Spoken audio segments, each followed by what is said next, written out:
สวัสดีค่ะทุกคน สวัสดีค่ะ สวัสดีค่ะวันนี้นะคะเจอกับครูเก๋กับครูแคทรีนาเบลสอีกแล้วนะคะในวันนี้นะคะหัวข้อที่เราจะคุยกันในวันนี้ก็คือเรื่องของ Ascension ถ้าจะแปลเป็นภาษาไทยเนี่ยก็อาจจะแปลเหมือนกับว่าการเคลื่อนขึ้นอะไรเงี้ยหรือว่าการยกระดับอะไรของมนุษย์อะไรเงี้ยเราเรียกว่าการยกระดับสติปัญญาหรือว่าการยกระดับความคิดอะไรของมนุษย์ละกันนะคะไม่ได้หมายถึงว่าการยกระดับให้เราอยู่เหนือคนอื่นนะคะแต่ว่าการยกระดับสติปัญญาของเราเองนะคะเพื่อที่จะก้าวเข้าสู่ชีวิตที่ดีกว่านี้นะคะ Ascension นะคะใครเข้ามาแล้วช่วยไลค์แล้วก็แชร์ให้กับครูเก๋ด้วยนะคะขอบคุณมากค่ะค่ะสวัสดีค่ะแคทเธอรีนาสวัสดีค่ะทุกคน เข้ามาแล้วช่วยไลค์แล้วก็แชร์ครูเก๋ด้วยนะคะ Ascension การยกระดับการตื่นรู้ของมนุษย์นะคะ Yeah and I will share as well Okay Yeah very good Yeah so now 300 people comes Okay yeah so you can talk and then I just Okay, so when we talk about ascension, one of the things is take all the sacred context out of it and just like look at the word ascendary meaning simple going up.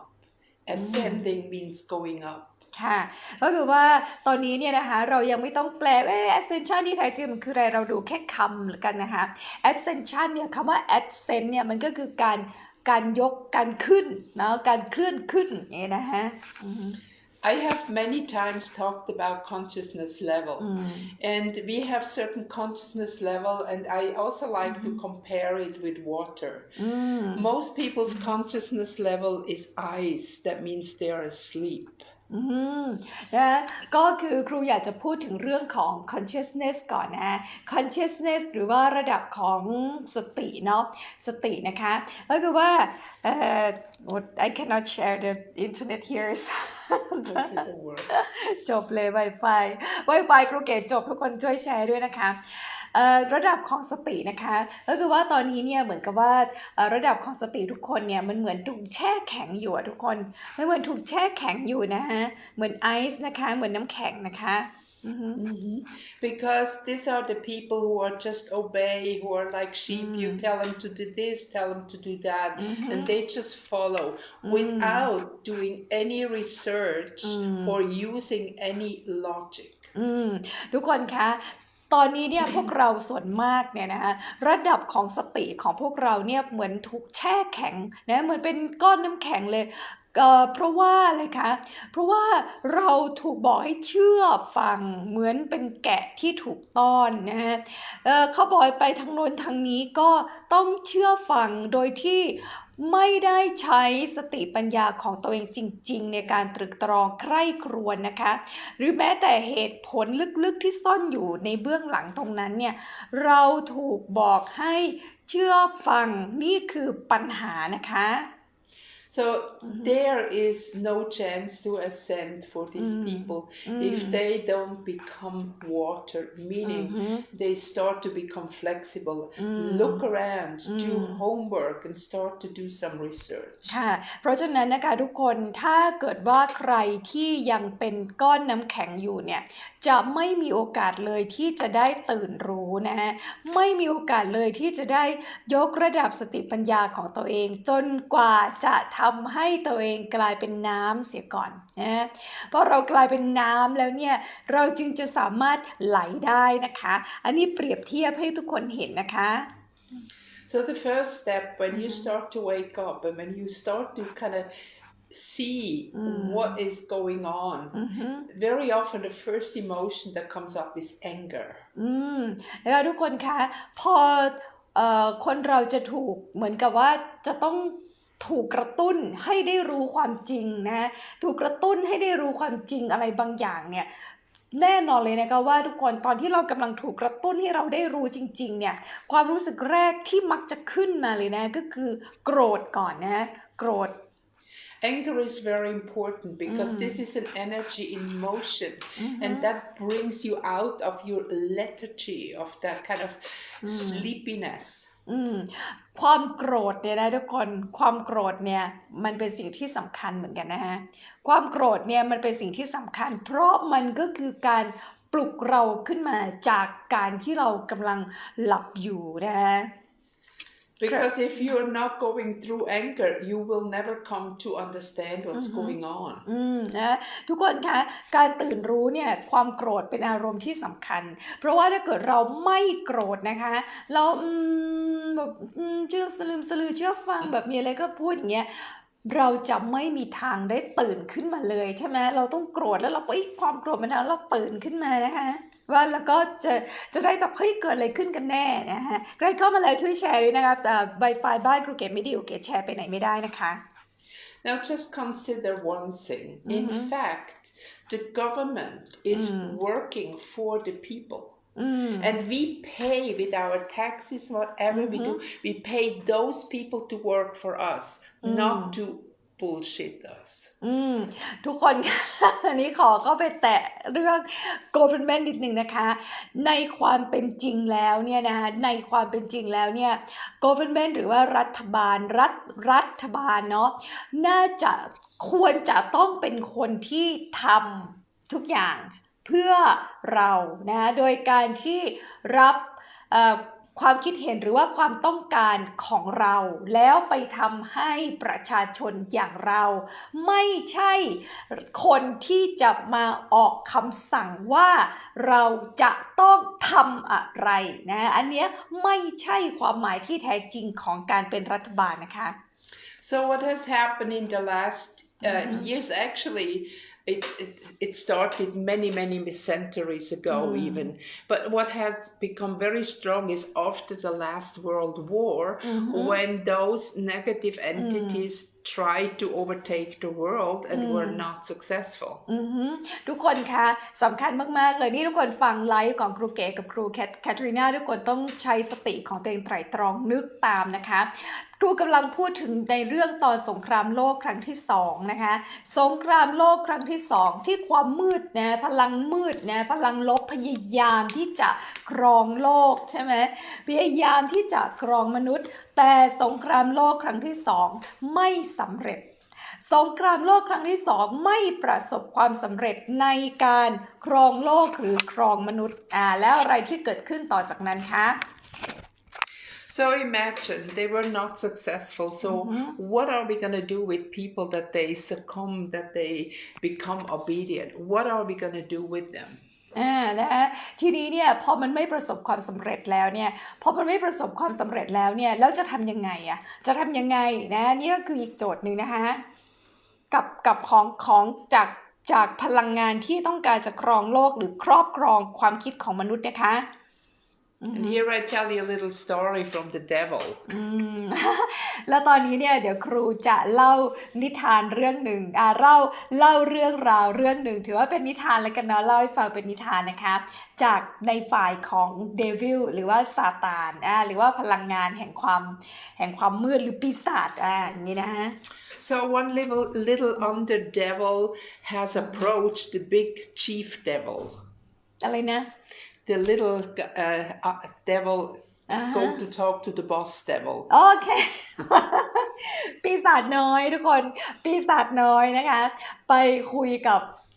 หัวหน้าปีศาจอะไรเงี้ยปีศาจระดับใหญ่อะไรเงี้ยนะคะ He was called from the big devil to give a report what's happening. เพราะว่าหัวหน้าปีศาจเนี่ยนะเรียกให้ปีศาจน้อยเนี่ยมารายงานว่าเกิดอะไรขึ้นบ้างทุกคนเข้ามาแล้วช่วยไลค์และแชร์ครูเกศนะคะครูเกศ Wi-Fi ที่บ้านเนี่ยเจ๊งกระบงไม่สามารถแชร์ไปไหนได้เลยนะคะ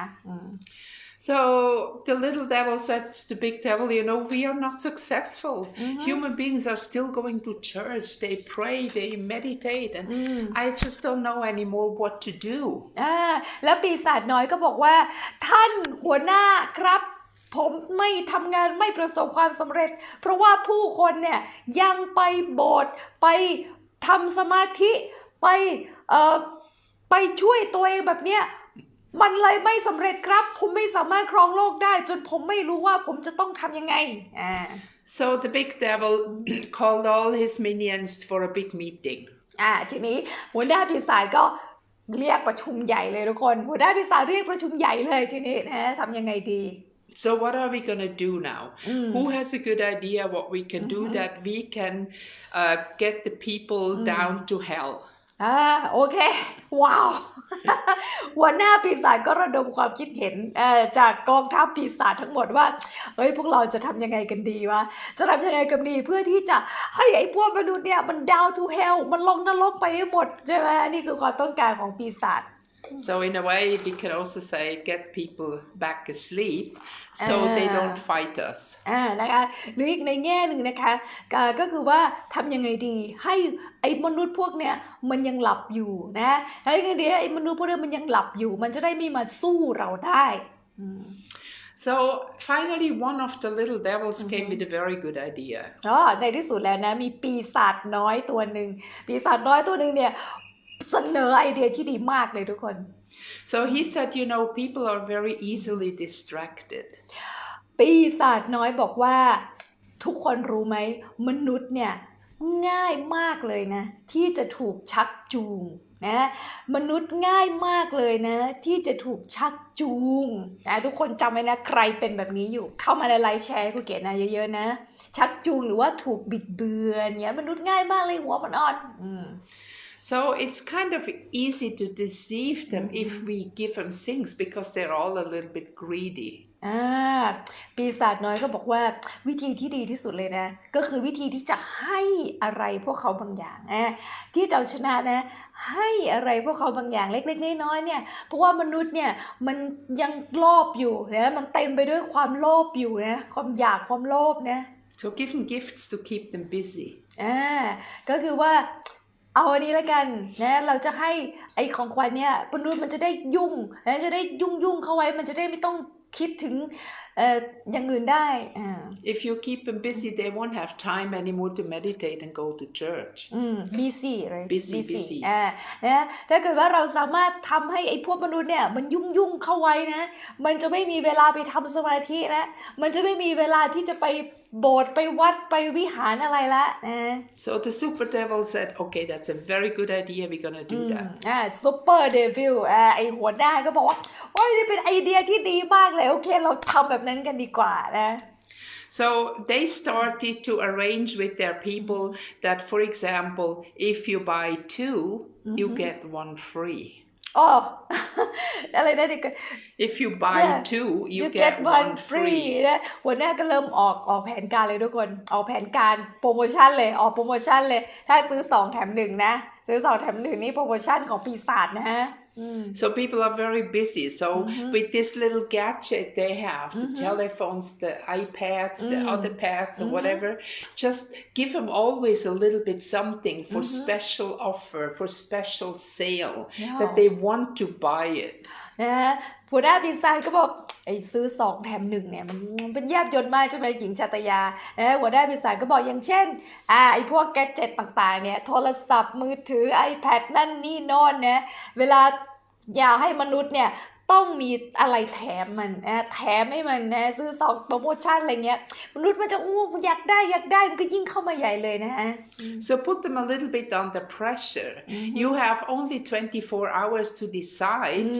If you buy this you get it 20% off or whatever. Wow. นะแล้วก็บอกว่าเนี่ยแล้วก็ออฟเฟอร์มันไปด้วยนะเสนอมันไปด้วยนะว่าคุณต้องซื้อภายใน24ชั่วโมงนี้คุณต้องซื้อภายใน24ชั่วโมงนี้แล้วคุณจะได้ราคาพิเศษนะคุณไหมทุกคน It's really same as the coach in Thailand they do this Yeah, exactly. has to ทุกคนคุ้นไหมThat's what they teach at university when you study sales and stuff like that, you know. เหมือนโค้ชในเมืองไทยทั่วไปไหมทุกคนที่คุณต้องซื้อภายใน24ชั่วโมงนี้คุณต้องซื้อภายในไลฟ์นี้คุณจะได้ราคาพิเศษอย่างเงี้ยเห็นไหมเหมือนไหมอันนี้ก็คือสิ่งที่เราถูกสอนกันมา See, the devil has a lot of allies, even especially in the education system. ทุกคนเห็นหรือยังว่าระบบปีศาจเนี่ยมันอยู่ทุกที่เลยระบบปีศาจมันอยู่ทุกที่เลยแม้แต่วิชาเซลส์แอนด์มาร์เก็ตติ้ง ในมหาวิทยาลัยหรือในทุกที่ที่สอนกันอยู่ก็จะสอนแบบนี้นี่คือสิ่งที่กระตุ้นความโลภความอยากของมนุษย์เพื่อให้ตกเป็นทาสของปีศาจBut it starts already in school, not in the university. Already children fight. I remember like, oh, this one has this bicycle, I want one too. And, all these little things. Or this one has a special kind of jeans, I want this one too. All these kind of little fights that start already when the children are very young. น่าเศร้าใจมากเลยนะทุกคนที่บอกว่าไอ้ระบบเนี่ยซื้อ2แถม1เนี่ยนะระบบกระตุ้นความอยากของมนุษย์เนี่ยมันไม่ได้เริ่มแค่ในมหาวิทยาลัยนะสิทุกคนมันเริ่มตั้งแต่ตอนที่เราเป็นเด็กๆนะสิมันเริ่มตั้งแต่ตอนที่เราเป็นเด็กน้อยเลยนะอย่างเช่นถ้าคุณอยากได้จักรยานเนี่ยซื้ออันนี้แถมอันนี้เห็นไหมทุกคนเห็นไหมAnd this is also like the parents. The parents like to have this one has a more expensive car than the other one. This is not like little bicycles anymore. It's bigger thing or the bigger house or the more beautiful door, like carved door. And, you see all these things and that's all that competition.แล้วทุกคนก็เห็นไหมคะว่าพ่อแม่หลายๆคนเนาะก็จะบอกว่าต้องมีรถที่ใหญ่กว่าคนอื่นต้องมีบ้านที่สวยกว่าคนอื่นแม้แต่ประตูของเราก็จะต้องเป็นอย่างนั้นเป็นอย่างนี้เห็นไหมคะผู้ใหญ่เองอย่างเราเนี่ยก็ถูกระบบของปีศาจเนี่ยที่ครอบงำเรามานานแสนนานแล้วเนี่ยตกกันมาเรื่อยๆนะคะแล้วก็มันก็สืบทอดลงไปยังเด็กๆเรื่อยๆเลยนี่คือการสร้างการแข่งขันเป็นการสร้างการแข่งขันเข้ามาในชีวิตของมนุษย์นะ And then especially when we give them all these electronic gadgets, the electronic EMF, electromagnetic frequency, will also destroy their aura and slow down their energy. โดยเฉพาะเลยค่ะแกดเจ็ตทุกอย่างนะคะระบบอิเล็กทรอนิกส์ทุกอย่างหรือว่าที่มันจะแผ่คลื่น EMF ใช่ไหม electromagnetic frequency นะคะเหมือนที่เราคุยกันในเรื่องของทำไมเราต้องใช้ออร์กอนเนี่ยนะคะก็ยิ่งทำลายออร่านะยิ่งทำลายออร่าแล้วก็สมองการคิดต่างๆของมนุษย์นะ So people who are working the whole day with computers or have this gadget especially on the ear, you can see there are pictures online how this affects your brain. โดยเฉพาะคนที่ต้องทำงานอยู่กับแกดเจ็ตต่างๆเหล่านี้นะคะเครื่องมืออิเล็กทรอนิกส์ต่างๆเหล่านี้ตลอดทั้งวันนะแล้วก็โดยเฉพาะคนที่ต้องใส่ที่หูต้องอยู่เนี่ยต้องแนบติดหูตลอดเวลาเนี่ยเราลองดูนะคะเราลองดูว่าพวกเขาเหล่านี้เนี่ยเป็นยังไงนะคะคนที่ยิ่งทำงานออนไลน์เนี่ยคือกูเก๋ก็มีความรู้สึกมาตลอดว่าออนไลน์มันใช่คำตอบเพราะว่าเราถูกล้างสมองว่าออนไลน์คือคำตอบใช่ไหม because now we are brainwashed like online is the answer for today but for me wow what's the hell is that because the online will damage your brain Yes, and it's also like if you go and look what I posted just in the Silver Dove Network, they have the green background and you can put anything out. It's nothing what they show you is really true anymore. นะคะทุกคนก็คือว่าครูเก๋ก็มีความสงสัยว่าไอ้ที่เขาบอกออนไลน์คือคำตอบของยุคโลกนี้เนี่ยมันใช่ปะวะว่ามันทำลายสมองนะฮะแล้วครูก็บอกว่าถ้าทุกคนรู้ไอ้มันจอเขียวข้างหลังอ่ะเขาเรียกอะไรฉากไอ้กรีนสกรีนอ่ะที่มันจะเอาฉากเขียวไว้ใช่ไหมฮะแล้วก็มันก็สามารถทำให้เป็นอะไรก็ได้ใช่ไหมฮะโดยใช้ไอ้ฉากเขียวเนี่ยแล้วเราไม่รู้เลยนะว่าไอ้ข้อมูลต่างๆที่เราได้รับในทุกวันนี้เนี่ยมันสร้างขึ้นมาจากไอ้จอฉากเขียวนี้หรือเปล่านะฮะมัน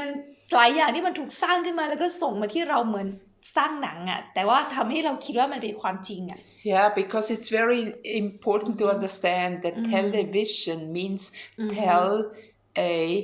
vision แล้วก็ต้องสำคัญมากๆเลยที่ต้องเข้าใจคำว่า television นะ television เนี่ยมาจากคำว่า tell a vision ก็คือบอกวิสัยทัศน์ไม่ใช่บอกความจริงนะIt has nothing to do with truth ไม่ใช่ความจริงนะบอกวิชั่นบอกวิสัยทัศน์ของคนที่สร้างขึ้นมาผ่านทีวีนะไม่ได้บอกความจริงนะ tell a vision So this is also one reason why I don't teach my workshops online because you know what anybody can do a lot of stuff online, but if you are really confronted with students, with teachers, something happen on a level that you cannot have in the internet. ค่ะนี่นะคะเป็นสาเหตุที่ครูแคทรีนานะคะไม่สอนออนไลน์เลยนะไม่สอนออนไลน์เลยเราไม่มีเวิร์กช็อปออนไลน์นะที่เราออกมาทำคอร์สนะคะเพราะว่ามันต้องเกิดขึ้นโดยครูกับนักเรียนเนี่ยได้มาเจอหน้ากันเท่านั้นนะเมื่อเราได้มาเจอหน้ากันเนี่ยการเปลี่ยนแปลงบางอย่างถึงจะสามารถเกิดขึ้นได้จริงไม่ใช่เกิดการเปลี่ยนแปลงผ่านเน็ตเวิร์กนะคะ You will never have the same experience, even if they are even meditation courses online, everything today. And even like if in the world 100 people are watching the same program at the same time meditating, it's never the same energy as a group sitting together, building up energy to achieve something. เนี่ยนะคะแล้วก็ตอนนี้เนี่ยเราก็จะเห็นไหมแต่ว่าเรามี meditation course ออนไลน์ด้วยใช่ไหมโปรแกรมนั่งสมาธิผ่านออนไลน์อะไรอย่างเงี้ยนะแล้วก็มีคน100คน200คนเฮกันเข้าไปนั่งสมาธิผ่านออนไลน์นะแต่ครูบอกว่ามันไม่มีทางได้ผลเหมือนกับที่เราได้มาเจอกันมานั่งด้วยกันจริงๆแล้วถึงจะเกิดการเปลี่ยนแปลงของพลังงานได้จริงๆไม่ใช่การนั่งสมาธินะหรือทำงานผ่านบนออนไลน์แล้วบอกว่าจะเปลี่ยนแปลงได้มันไม่ได้นะ Well, you can just see when you look out in the world how successful the devil is. ตอนนี้เนี่ยทุกคนนะเมื่อเราพูดมาถึงตรงนี้แล้วทุกคนเห็นโลกหรือยังคะทุกคนเห็นโลกหรือยังคะว่าการประชุมของปีศาจในครั้งนั้นเนี่ยมันประสบความสำเร็จมากแค่ไหนกับแผนการปีศาจนั้นSo if you want to wake up, if you want to ascend and really move into this fifth dimension, you have to do something. เพราะฉะนั้นถ้าคุณต้องการที่จะตื่นจริงๆนะฮะถ้าคุณต้องการที่จะตื่นรู้จริงๆและยกระดับเคลื่อนระดับของคุณไปสู่อีกมิติหนึ่งหรือมิติที่5เนี่ยคุณจะต้องตั้งใจทำอะไรบางอย่างแล้วนะฮะ You have to go the road less traveled. Less traveled what do you mean the less Not traveled many people on it. เรานะคุณจะต้องเดินไปบนถนนที่มีน้อยคนนักที่จะเดินทางบนถนนนั้น Just imagine we are here down here highways and a lot of people can go and forth and back. But if you climb a mountain and again we have the symbol of going up into a higher consciousness. The higher up you come, the less people you encounter.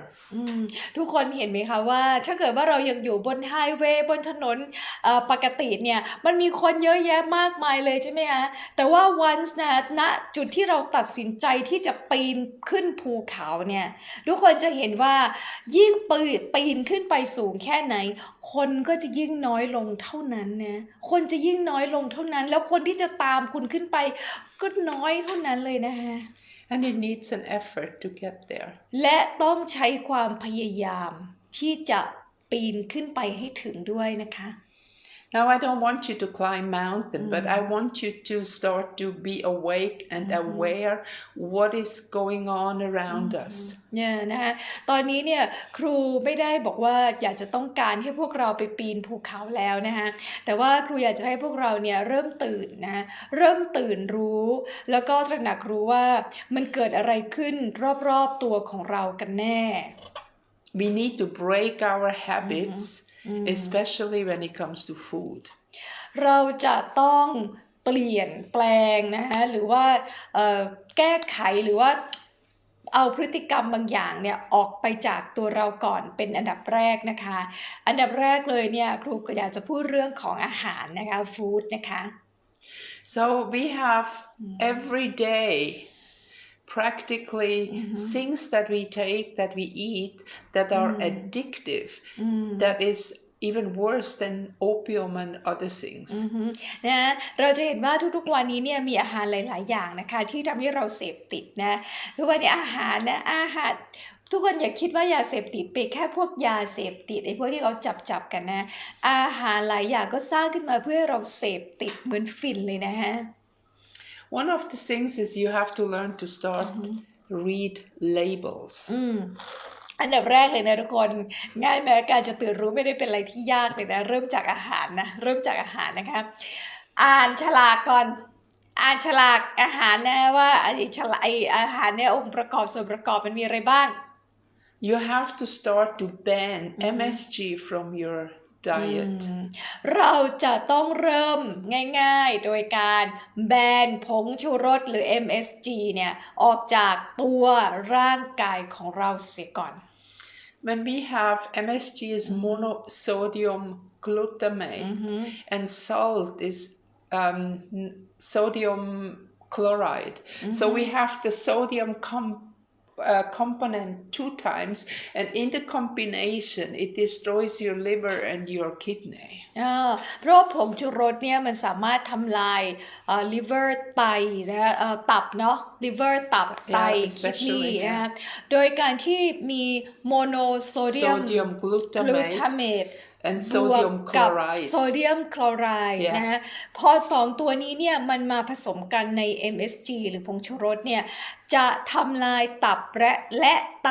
ของเราเป็นแบบแรก Because it usually comes with salt, with salty food. ส่วนมากแล้วเนี่ยจะมาพร้อมกับอาหารที่เค็มๆนะ salty food นะคะนี่ได้เรียนภาษาอังกฤษไปด้วยนะเขียนมาด้วยนะ So even for example, I showed my housekeeper how she can make mama soup without MSG, and she loves it. Wait, teach me please. I love to eat mama. I show you. No, I tell you everybody. โอเคนะอย่างตอนนี้ครูเคบีของเราก็สอนแม่บ้านของครูเคบีนะว่าจะทำมาม่าซุปนะซุปมาม่าเนาะได้ยังไงโดยที่ไม่ใส่ผงชูรสทุกคนNow you can use miso paste, the Japanese miso paste, and you can find miso paste without MSG. โอเคนะคะอันดับแรกเนี่ยทุกคนใช้มิโซะเพสแผ่นถั่วเน่าใช่ไหมมิโซะคืออะไรถั่วเน่าถูกไหมใช้มิโซะเพสนะคะแผ่นถั่วเน่าเหมือนแบบญี่ปุ่นเนี่ยมิโซะญี่ปุ่นเนี่ยนะคะที่ไม่มีผงชูรสนะต้องไปดูอันที่ไม่มีผงชูรสนะ So just buy the noodles for the mama soup and then put it with the miso paste and buy Himalaya salt or use sea salt that still has minerals inside. แล้วก็ไปซื้อก๋วยเตี๋ยวมาใช่ไหมไปซื้อนูโดมานะไปซื้อนูโดมาแล้วก็ mix กับมิโซะเพสใช่ไหมคะแล้วก็ add อะไรนะ No, you have the water in your pot, no? มีน้ำ and you add miso paste a spoon, and then you add a little bit of Himalaya salt. ก็คือว่าตั้งหม้อก่อนนะทุกคนตั้งหม้อนะนี่เราจะทำน้ำซุปมาม่าของเรานะคะตั้งหม้อก่อนแล้วก็ใส่มิโซะเข้าไปเนาะแผ่นมิโซะที่ไม่มีผงชูรสนะคะมีช้อนคนนะเตรียมช้อนคนแล้วก็อะไรนะฮิมาลายัน crystal salt ไอเกลือฮิมาลายันเนี่ยทุกคนเกลือฮิมาลายันนะคะ the pink salt. สีชมพูนะคะฮิมาลายันสีชมพูค่ะ And then add your vegetable, whatever you want in pung or whatever you like inside, and then the noodles and just cook like normal mama. แล้วก็ใส่ผักที่ชอบลงไปนะฮะใส่ผักที่ชอบลงไปใส่กุ้งได้ไหม ได้ใส่กุ้งใส่อะไรที่เราชอบลงไปนะแล้วก็ใส่ก๋วยเตี๋ยวลงไปใส่เส้นก๋วยเตี๋ยวลงไปใช่ไหมฮะก็จะกลายเป็นมาม่าของเราแล้วนะคะ This is already a first step to move away from poison. You cannot move away too fast because you're addicted. นี่คือกระบวนการแรกที่จะหนีออกจากสารพิษต่างๆจากอาหารนะคะซึ่งมันทำได้ไม่ง่ายบอกเลยว่ามันทำได้ไม่ง่ายเพราะเราเสพติดมาก่อนหน้านั้นแล้ว And just use more and more vegetable and try either to grow a little bit vegetable by yourself or really buy them from the neighborhood where you know that they don't use a lot of poison. เนี่ยนะคะแล้วก็ลองปลูกผักกินเองนะตอนนี้หญิงชัตยากำลังปลูกผักกินเองลองปลูกผักกินเองนะคะเพราะว่าเราจะรู้ว่าเราไม่ได้ใช้สารพิษหรือสารเคมีในผักใช่ไหมคะหรือว่าถ้าเกิดเราจะต้องไปซื้อผักมากินนะเราก็ต้องมั่นใจนะให้มั่นใจว่า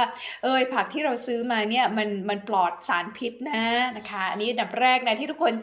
เห็นไหมทุกคนการยกระดับการตื่นรู้ของมนุษย์ไม่ได้เป็นอะไรที่ต้องมาเป็นผู้วิเศษอะไรเลยนะ แค่อาหารนะ yeah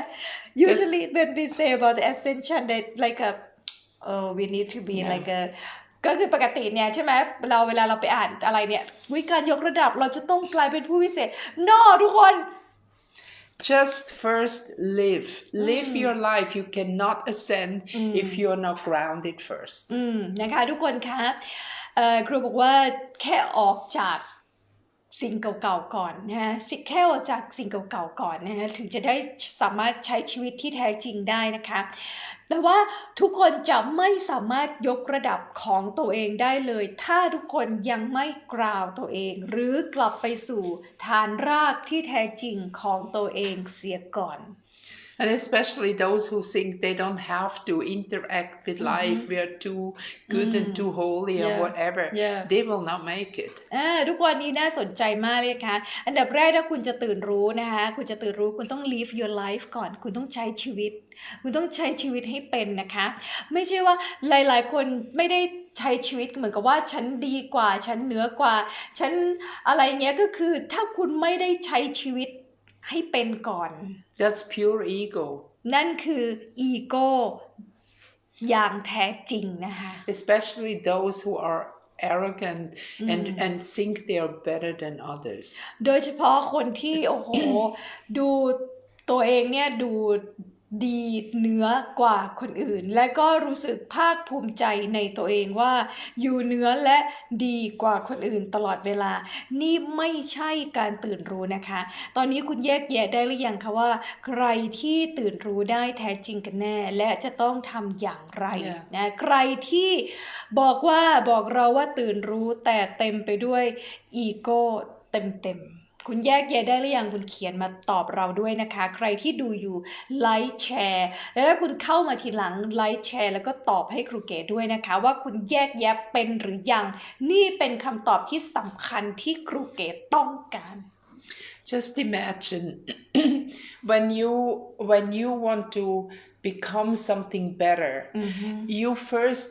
do something physical. At the physical you still can see. How can you go to a higher level if you don't even control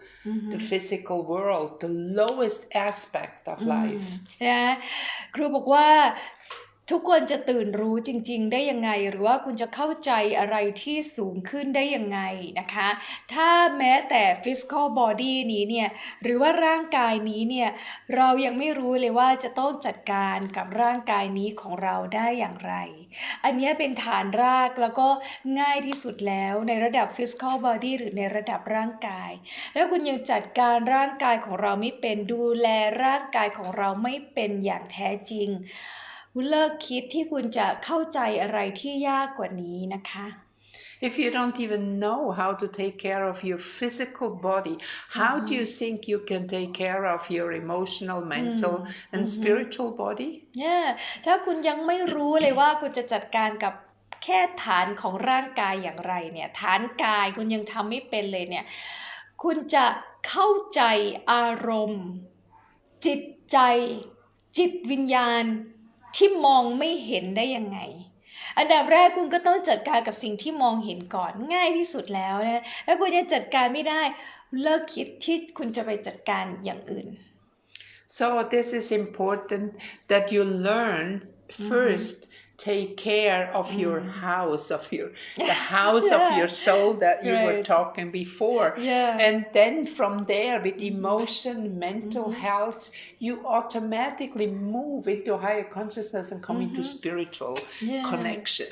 right นะคะอันดับแรกเลยนะคะทุกคนจะต้องดูแลบ้านของเราก่อนนะบ้านนี้เนี่ยซึ่งเป็นที่อยู่อาศัยของวิญญาณของเรานะคะถ้าเราดูแลบ้านของจิตวิญญาณของเราได้ดีก่อนนะคะแล้วเราค่อยไปเข้าใจสิ่งที่ยากกว่านี้นะที่เรามองไม่เห็นอย่างเช่นพวกอารมณ์จิตใจจิตวิญญาณหรือความรู้ในระดับที่สูงกว่านะวันนี้ครูเกดเล่าให้ครูเคบีฟังเรื่องของ House of the Soul ในร่างกายนี้ถ้าใครอยู่กลุ่ม Laughter นะใครอยู่กลุ่ม Laughter คุณจะได้อ่านที่ครูเกดส่งเข้าไปนะว่าทำไมเราต้องหัวเราะนะคะ นี่คือแค่ด่านแรกนะคะด่านแรก just the first step Yes, and another very important step, just to mention that shortly, sugar. Sugar is more addictive than opium. อีกอย่างหนึ่งนะคะทุกคนเมื่อกี้เราพูดถึงผงชูรสใช่ไหมอันที่สองน้ำตาล The white refined sugar is absolute poison. น้ำตาลฟอกขาวน้ำตาลฟอกขาวคือยาพิษของแท้เลยนะคะและทำให้เราเสพติดได้ไม่แพ้ฝิ่นนะคะ So if you have already this understanding, so we have pomsharot, we have sugar, and of course the salt, which is not the Himalaya salt with all the minerals. These are the three major things that poison your body. Wow. ทุกคนอาหารนะคะทุกคนจดมาเลยนะคะ3 อย่างที่ทุกคนจะต้องทำก่อนในเรื่องของอาหารนะเพื่อยกระดับสติปัญญาการตื่นรู้ของเราได้เอาร่างกายก่อนอาหาร3 อย่างที่ทุกคนจะต้องพยายามหลีกเลี่ยงตั้งแต่นี้เป็นต้นไป 1. MSG ผงชูรส 2. น้ำตาลฟอกขาว 3. เกลือที่ไม่ใช่หิมาลายันซอสนะคะเพราะว่าถ้าเป็นหิมาลายันซอสเนี่ยมันจะเต็มไปด้วยแร่ธาตุที่มีประโยชน์นะคะมินเนอรัลนะคะ Yeah, but because the salt that you buy is usually just sodium chloride, but the Himalaya salt has over 80 minerals inside. นะเพราะว่าในเกลือหิมาลายันซอสเนี่ยนะคะจะมีมินเนอรัลหรือแร่ธาตุนะคะ80 กว่าชนิดเลยนะคะอยู่ในนั้นนะคะ All the minerals that you need, you would never need to have any mineral supply, a supplement, if you would take Himalaya salt every day. เนี่ยนะคะเพราะว่าในหิมาลายันซอสเนี่ยนะเกลือหิมาลายันสีชมพูเนี่ยมีแร่ธาตุวิตามินอยู่กว่า80ชนิดนะคะทุกคนเพราะฉะนั้นทุกคนกินหิมาลายันซอสเนี่ยเกลือหิมาลายันสีชมพูทุกวันนะทุกคนไม่จำเป็นจะต้องไปทานอาหารเสริมใดๆแล้วนะคะ Yes. So that is just a very simple thing about the physical body. And you need to learn to bring your physical body to a healthy rhythm. นะคะก่อนที่คุณจะยกระดับการตื่นรู้ของคุณได้เนี่ยนะคะครูบอกว่าอันดับแรกเลยนะทุกคนจะต้องเอา physical body หรือร่างกายของเรานี้ให้ขยับเป็น healthy rhythm ก่อนใช่ไหม healthy rhythm จังหวะการขยับของร่างกายที่มีสุขภาพดี healthy rhythm เขียนมา You know that we are in the moment in a very, very intense shift of energy. ทุกคนถ้าใครติดตามนะคะครูเก๋กับครูเคบีเนี่ยจะรู้ว่าตอนนี้เนี่ยเรากำลังอยู่ในช่วงพลังงานที่หนักมากเลยนะคะเป็นช่วง energy intense energy พลังงานที่หนักมากเลยนะทุกคน And it is very important that you have enough rest that you sleep enough. นะคะก็คือตอนนี้นะคะทุกคนสิ่งที่สำคัญมากๆเลยนะคะทุกคนจะต้องพักผ่อนให้เพียงพอนะการพักผ่อนให้เพียงพอสำคัญที่สุดด้วยสำหรับตอนนี้นะคะธนพรหลับให้เพียงพอ my friend she rarely sleep lack of sleep. I had also a friend, she went to bed at 2 o'clock in the morning and she got up at 5 because she said it's not good for human beings to sleep so much. But her skin is like paper, thin like paper. You can see everything through. And this woman is always sick. นะคะครูมีเพื่อนอยู่คนหนึ่งนะคะที่บอกว่าจะนอนประมาณnot really friend โอเคคนรู้จักครูบอกว่าจะไม่ใช่เป็นนับเป็นเพื่อนจะไม่นับเป็นเพื่อนคนรู้จักนะก็คือว่าคนนี้เขาจะนอนตี 2ตื่นตี 5นะแล้วเขาก็บอกว่ามนุษย์คนเราจะนอนอะไรนักหนานอนแค่นี้ก็พอแล้วนะแล้วก็สิ่งที่เกิดขึ้นคืออะไรคะผิวของเขาเนี่ยซีดเหมือนกระดาษเลยนะแล้วก็สุขภาพก็แล้วก็ป่วยอยู่ตลอดเวลา Big Cat ต้องยิงต้อง my friend she's my friend this is really my friend and she like this หลับตีสองตื่นตีห้าแล้วก็นอนไม่พอแล้วก็ป่วยอย่างไรอย่าง Well, you know, it's all up to you. Do you want to ascend? Do you want to come into a better world, or you want to go on in this slave system? yeah แล้วก็ครูบอกว่าที่พูดให้ฟังทั้งหมดเนี่ยขึ้นอยู่กับเธอนะ ขึ้นอยู่กับเธอนะขึ้นอยู่กับทุกๆคนขึ้นอยู่กับคุณนะเราไม่ได้บอกว่าคุณต้องทำแบบที่เราทำนะขึ้นอยู่กับคุณนะเราแค่มาคุยให้คุณฟังที่เหลือคุณตัดสินใจเองว่าคุณอยากจะอยู่ในโลกที่ดีกว่านี้อยากจะยกระดับตัวเองหรือคุณอยากจะตกเป็นทาสของระบบปีศาจต่อไปอันนี้มันขึ้นอยู่กับคุณเราไม่ได้มาบังคับ You know, this energy shift and the whole like the timelines are splitting for some people who are ascending and some who are staying in the third dimension. This is gonna happen. Nobody can stop it. นะคะทุกคนคะทุกคนแต่สิ่งหนึ่งเนี่ยที่ทุกคนจะต้องรู้นะสิ่งหนึ่งที่ทุกคนจะต้องรู้และเข้าใจแล้วก็มันคือความจริงที่ว่าตอนนี้เนี่ย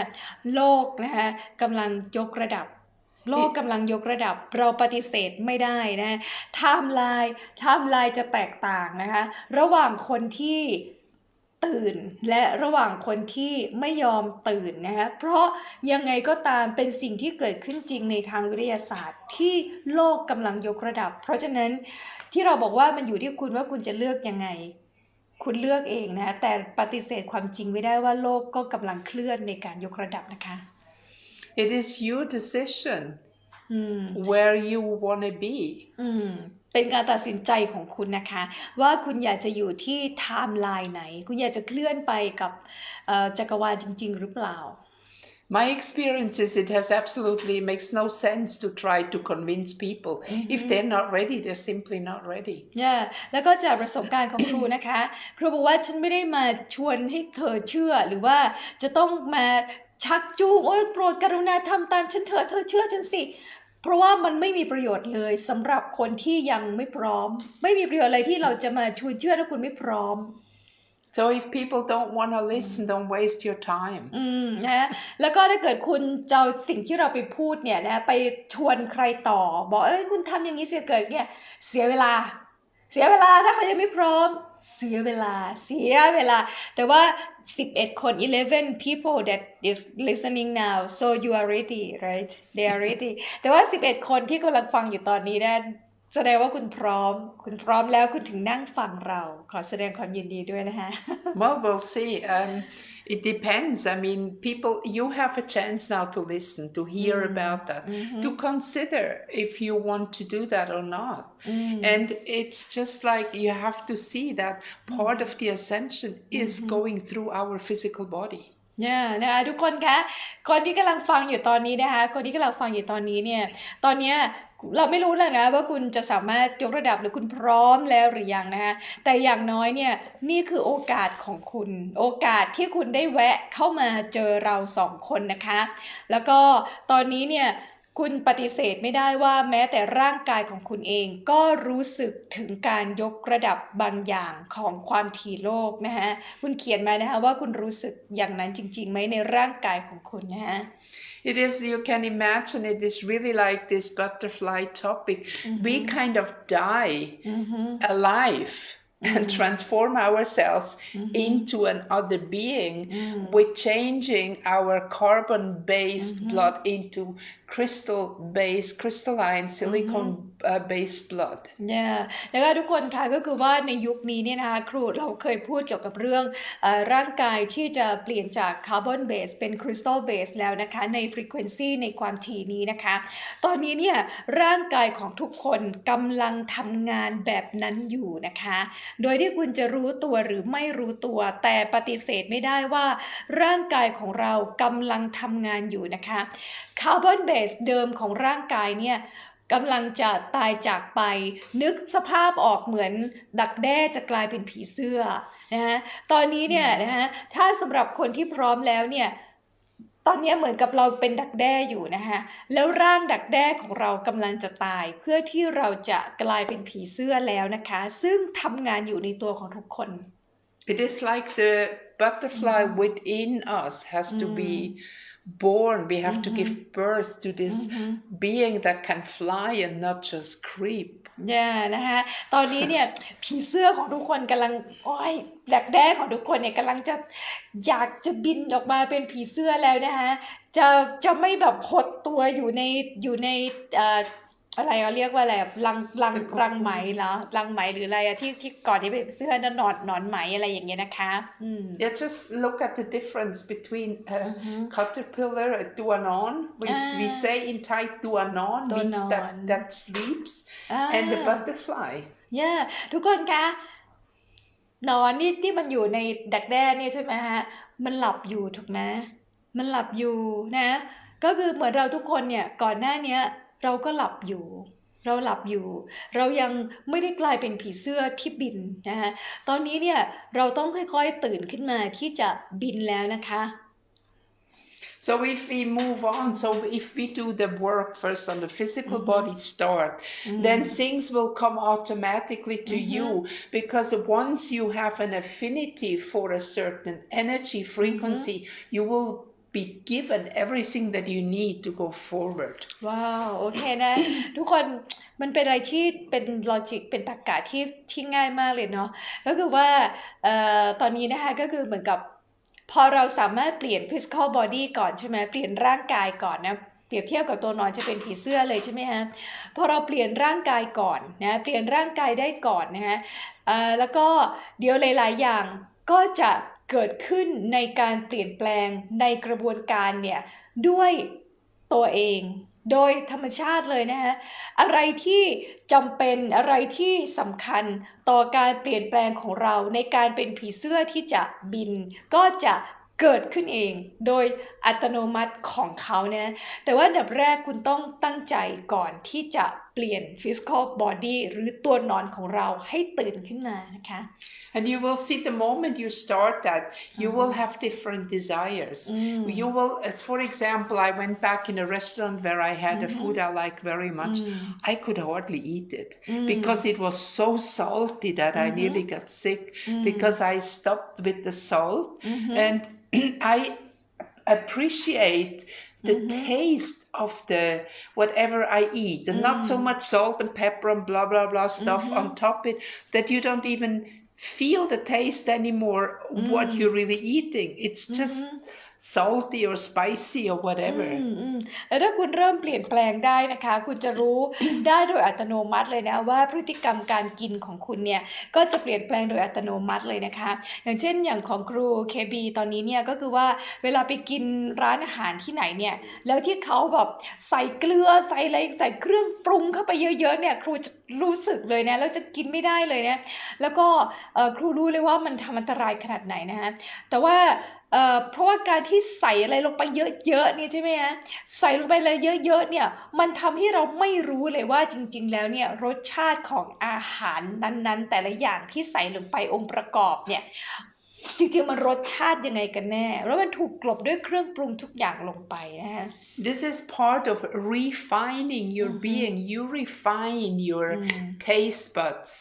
And when you refine your taste buds, you refine your other senses too. And that is important for Ascension. You need to be very aware and your senses refined. โอเคนะคะทุกคนนะการที่จะปรั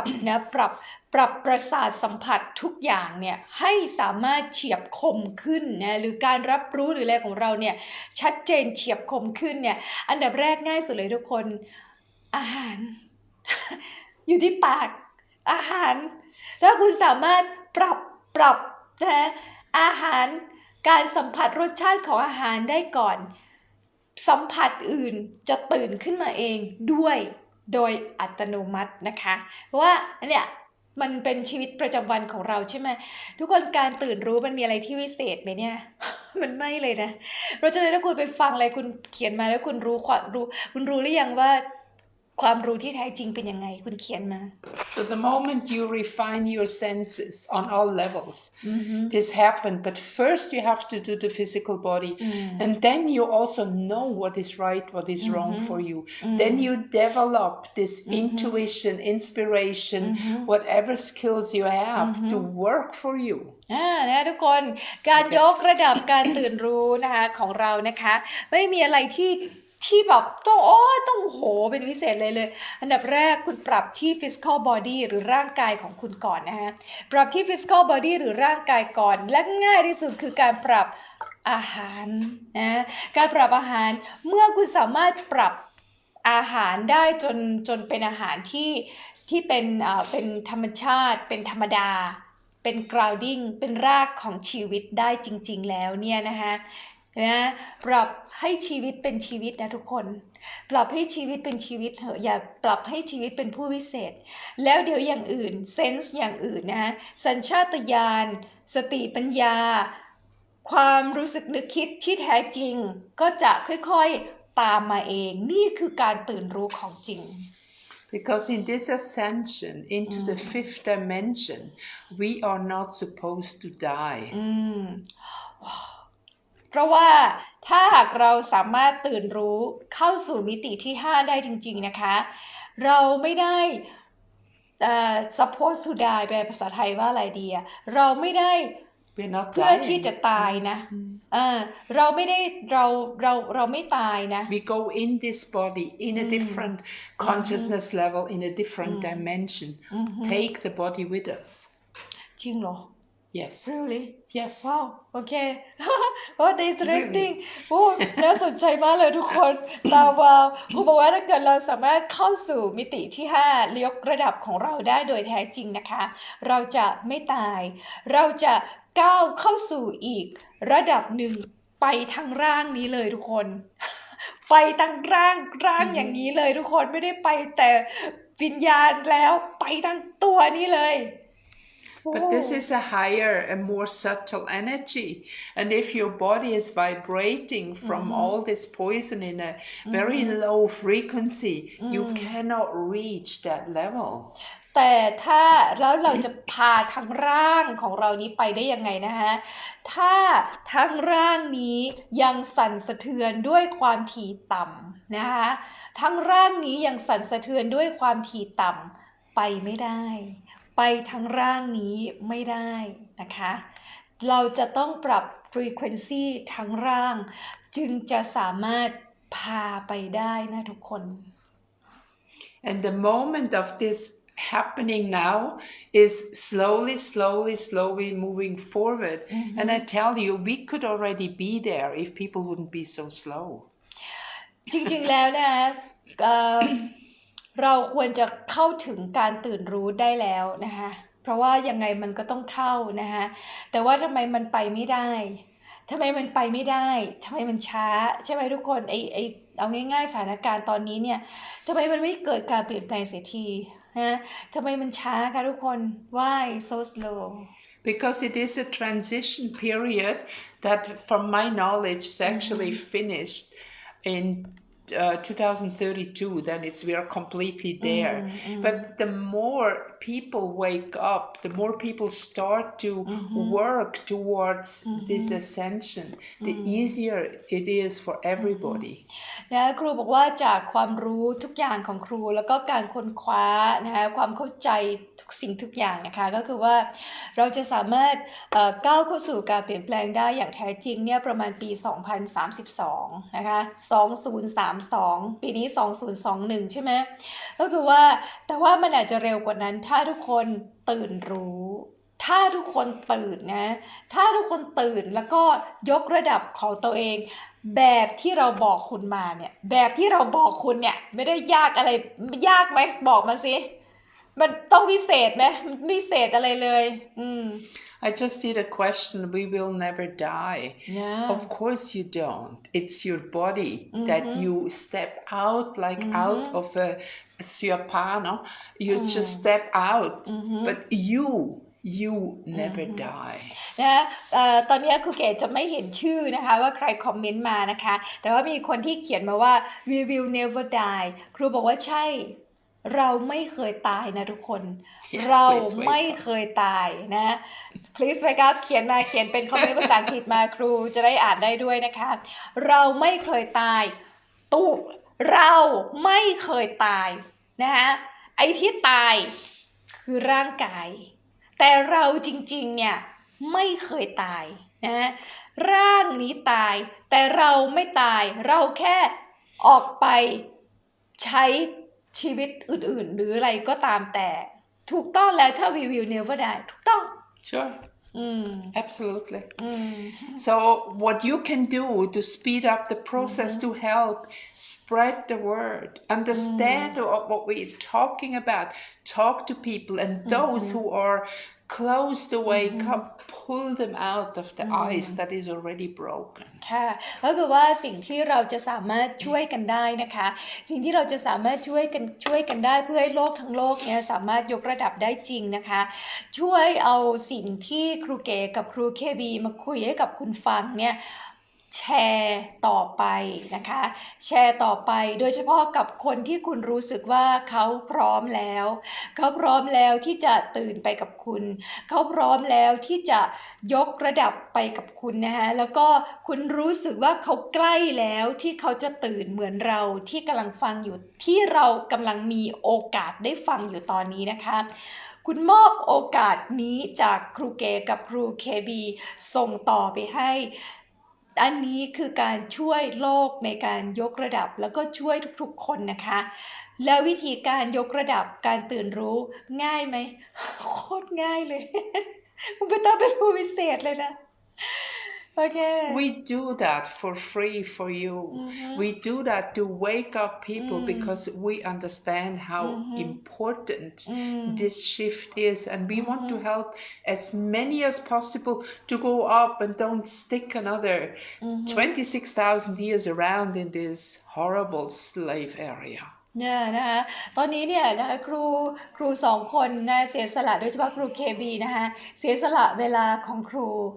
เคบีเสียสละเวลาของครูมาพูดให้เราฟังฟรีนะฟรีไม่ได้เก็บตังค์อะไรเลยในการที่เอาความรู้ระดับนี้มาคุยให้กับคุณฟังเพราะเรารู้ว่าความรู้ของเราเนี่ยสำคัญมากขนาดไหนที่จะสามารถช่วยให้โลกเคลื่อนไปได้จริงและสามารถช่วยให้คนตื่นได้จริงนะเพราะฉะนั้นนะตอนนี้เนี่ยถ้าไม่อย่างนั้นนะทุกคนถ้าใครที่เคยฟังมาก่อนว่าวงโคจรนะโคจรของ frequency นี้เนี่ยมันใช้เวลาถึง 26,000 ปีนะฮะตอนนี้เนี่ยเราอยู่ใน frequency ที่ครบ 26,000 ปีที่เราจะสามารถยกชิฟต์ของเราไปได้อีกระดับหนึ่งนะคะแต่ถ้ามวลมนุษย์ไม่สามารถตื่นขึ้นไปได้จริงเนี่ยคุณต้องรออีก 26,000 ปีอีก 26,000 ปีที่คุณยังจะต้องตกเป็นทาสของระบบปีศาจอยู่แล้วคุณไม่ต้องการอย่างนั้นกรุณาช่วยเรา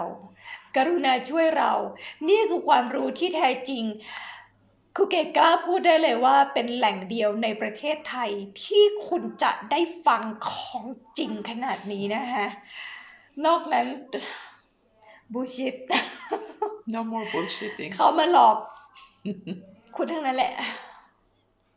นะ Yeah. So please wake up. That's all what we want. That's why we do that work. That's what we try to help and offer workshops that are a very decent price. And it's not about the money, but we need also money to survive here. นะฮะนี่เป็นสาเหตุนะคะที่ทำไมปีนี้เนี่ยครูเก๋กับครูเคบีเริ่มทำงานด้วยกันมากขึ้นนะคะเพราะว่าครูเก๋เองก็สามารถสามารถตื่นขึ้นมาได้นิดนึงเนาะนิดนึงยังสลึมสลืออยู่นะยังไม่ได้ตื่นเท่าครูเคบีแล้วก็พยายามที่จะช่วยทุกคนตื่นมาได้นิดนึงเหมือนครูเก๋ก็ยังดีนะแล้วก็เราก็เริ่มทำคอร์สนะคะไม่ใช่เพราะว่าเราต้องการเงินนะคะเราทำคอร์สด้วย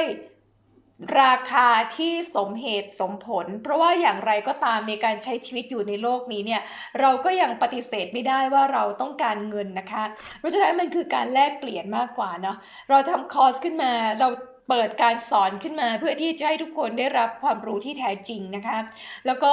แลกเปลี่ยนเนาะแลกเปลี่ยนเราให้ความรู้คุณให้เงินกับเรานะคะในหรือว่าค่าครองชีพแล้วกันในการที่เราจะสามารถครองชีพอยู่ในโลกนี้เพราะว่าเราก็ปฏิเสธไม่ได้ว่ายังไงมันก็ยังจำเป็นในการครองชีพเราไม่ขอเรียกมันเงินแล้วกันเราเรียกมันว่าค่าครองชีพ so I don't want to say money I would like to say like cost of living Yeah, that's what we need. And I very much look forward to a new age where we don't need to work for money anymore, where everything is covered, where we have, when we give, we receive, and it's not meant in money, money, money. แล้วก็เรากำลังเฝ้ารอนะคะถ้าเกิดว่าเราสามารถก้าวเข้าสู่ยุคทองหรือยุคใหม่ได้อย่างแท้จริงนะคะ money หรือว่าเงินเนี่ยมันจะไม่จำเป็นอีกต่อไปนะคะมันจะกลายเป็น receive and give ก็คือทุกคนจะมีการแลกเปลี่ยนอยู่แล้วด้วยตัวของกิจกรรมหรืออะไรใดๆก็ตามแต่นะคะโดยที่ไม่เกี่ยวข้องกับระบบmoney อย่างนี้นะคะ Enlightened societies don't have money. เพราะว่า enlightened society หรือว่าสังคมของผู้ที่สว่างแล้วนะสังคมของผู้ที่สว่างแล้วสังคมของผู้ที่รู้แล้วเนี่ยเขาจะไม่ต้องการพูดอะไรเงินอะไรอย่างต่อไปมันเป็นพลังงานที่ต่ำกว่านะคะทุกคน Okay, that's it for today. And if you have questions, please send them to Kay. And we can do our next live that we look at your questions also and talk about that topic. ค่ะทุกคนคะสำหรับวันนี้นะคะคิดว่าคงจะเพียงพอสำหรับการยกระดับการตื่นรู้ของทุกคนนะคะก็ถ้าเกิดใครมีคำถามต่อจากนี้นะคะก็สามารถถามครูเก๋เข้ามานะคะไม่ว่าจะเป็นทางในโพสต์นี้นะคะใน inbox page นะคะหรือว่าจะเข้ากลุ่ม Line Open Chat หรือกลุ่ม Telegram ของครูแคทรีนานะคะแล้วก็ส่งคำถามเข้ามาให้เราว่าในไลฟ์ต่อไปเนี่ยคุณอยากจะให้เรามาพูดเรื่องอะไรให้กับคุณฟังนะคะเราจะได้พูดให้ตรงกับที่คุณอยากสงสัยอยากรู้นะคะเก็บความสงสัยไม่เคลียร์ไม่ชัดเจนเราจะมาบอกให้คุณได้ชัดเจนมากขึ้นนะคะสำหรับวันนี้That's enough. It's. I think you need time to digest. If we talk too much, it doesn't help you either. นะคะก็คือว่าตอนนี้เราจะพอแค่นี้นะคะเพราะครูบอกว่าถ้าเราเพราะทุกคนฟังเราแล้วเนี่ยทุกคนก็ต้องย่อย ทุกคนต้องฟังแล้วย่อยอีกนะฟังแล้วย่อยนะคะถ้าเกิดเราพูดมากกว่านี้เกินไปเนี่ยมันก็จะย่อยไม่ได้นะย่อยไม่ได้เอาแค่นี้ก่อนเอาทีละนิดนะฟังแล้วไปย่อยฟังแล้วไปย่อยนะโอเคไหมคะแล้วก็เดี๋ยวเรามาเจอกันนะคะครั้งหน้าไลค์แล้วก็แชร์ครูเก๋เยอะๆนะคะเราต้องช่วยกันสร้างสังคมแห่งการตื่นรู้ที่แท้จริงสวัสดีค่ะสวัสดีค่ะทุกคนบ๊ายบาย